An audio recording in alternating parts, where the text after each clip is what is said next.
8वें वेतन आयोग से सरकारी कर्मचारियों पर होगी पैसों की बारिश। जिसकी सैलरी है 50,000 रुपया, उसको मिलेगा 15 लाख रुपए तक एरियर।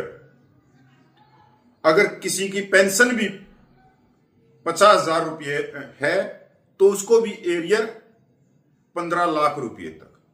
अगर 20,000 रुपया पेंशन है तो तकरीबन 7 लाख रुपए का एरियर। अब जैसे ही ये खबर, क्योंकि ये खबर नेशनल मीडिया में आई, प्रिंट मीडिया में आई, जैसे ये खबर कर्मचारी पेंशनरों के पास में पूछ रही होगी और वो इसको देख रहे होंगे, तो पहले तो इसको देखते ही इस खबर को तो उनका सिर चकरा रहा होगा, सपनों में खो रहे होंगे, आसमान में उड़ रहे होंगे, 15 लाख रुपयों को बैठे बैठे गिन रहे होंगे।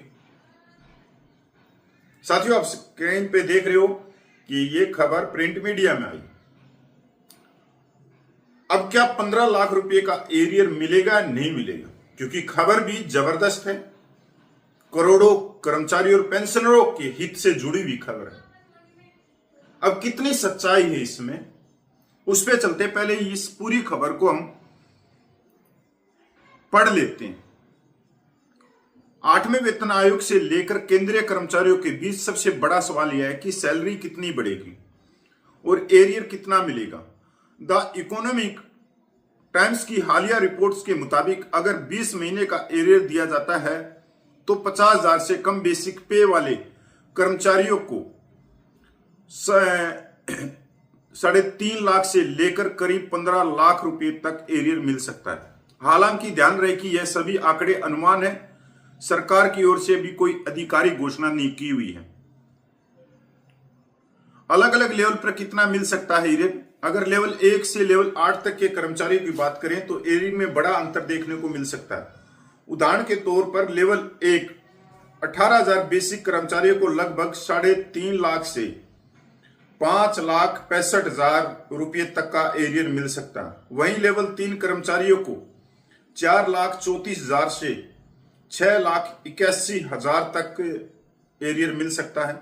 लेवल 5 को 5,84,000 से 9,16,00,000 रुपये तक मिल सकता है। लेवल 8 से 47,600 बेसिक कर्मचारियों को 9,52,000 से करीब 14,94,000 रुपये का एरियर मिलने का अनुमान है। कैसे किया गया यह कैलकुलेशन? यह पूरा अनुमान 20 महीने के एरियर और अलग अलग फिटमेंट फैक्टर के आधार पर लगाया है। फिटमेंट फैक्टर सैलरी बढ़ोतरी तय करने का मुख्य आधार होता है। 7वें वेतन आयोग में 2.57 तथा जबकि 8वें वेतन आयोग के लिए 2.0 से 2.57 के विकल्पों पर चर्चा हो रही है। कुछ कर्मचारी संगठन इसे 3.0 से 3.25 तक बढ़ाने की मांग भी कर रहे हैं।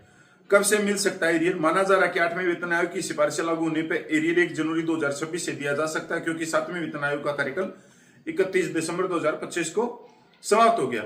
हालांकि इसके लागू होने में अभी समय लग सकता है और अंतिम निर्णय सरकार द्वारा लिया जा सकता है।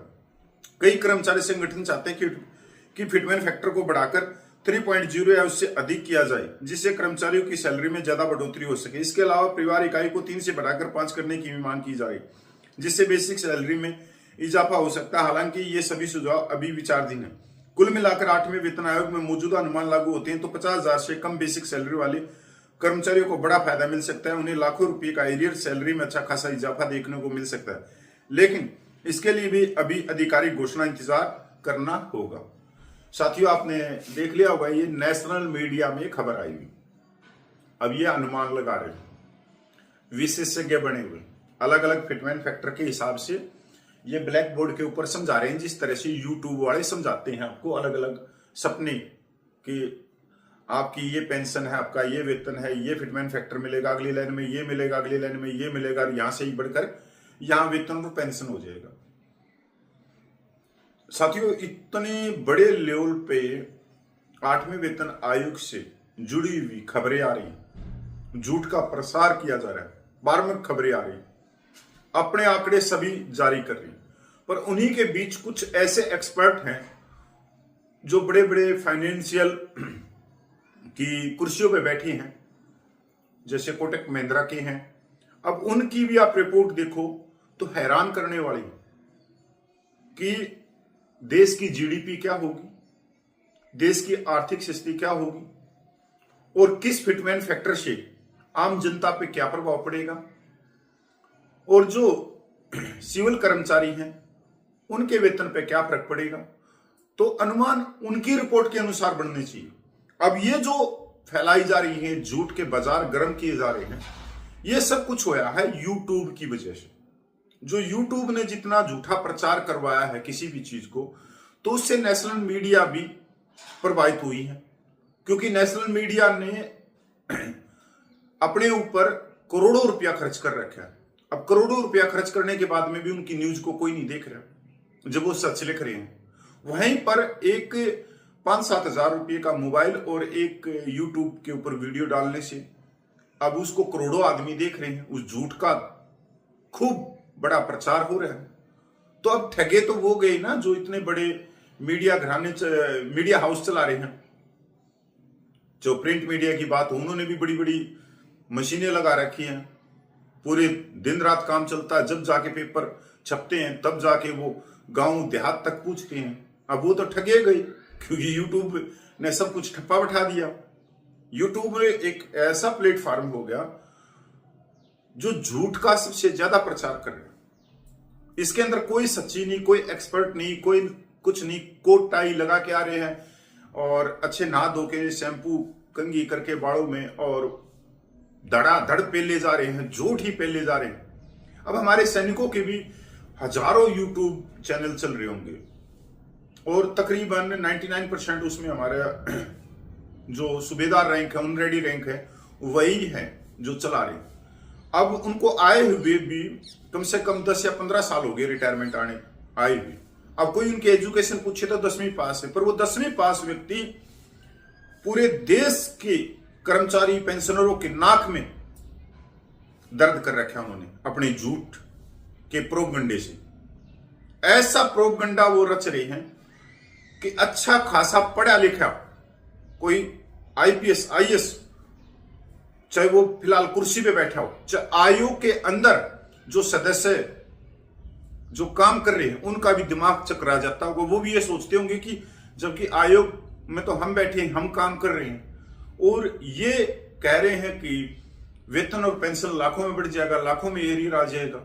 तो यार ये खबर तो बड़ी खुशखबरी है, बड़े बल्ले बल्ले की खबर है। वो भी बड़े इम्तिहान से उस खबर को देखते होंगे, ऐसा है। तो साथियों ये अनुमान है, ये अनुमान किसी के पास में इनके आंकड़े नहीं है, कोई विशेषज्ञ नहीं है, क्योंकि जब तक कोई खबर बाहर आ ही नहीं रही तो ये अनुमान लगा कहां से रही। 8वें वेतन आयोग का काम क्या चल रहा है? 4 नवंबर 2025 को नोटिफिकेशन जारी हुआ था, अभी तक वो सुझाव मांग रहा है।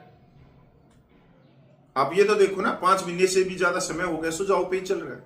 दूसरी तरफ जो बड़े बड़े कर्मचारियों के संगठन है वो क्या कर रहे हैं? टेबल खेल रहे हैं, लेटर लिख रहे हैं, मीडिया के अंदर बोल रहे हैं कि हमारा को ये फिटमेंट फैक्टर चाहिए, वो चाहिए, वो चाहिए। वो तो मैं भी बोल सकता हूं, या 2 अक्षर मैं भी लिख सकता हूं, या 2 अक्षर बोल के वीडियो बना सकता हूं।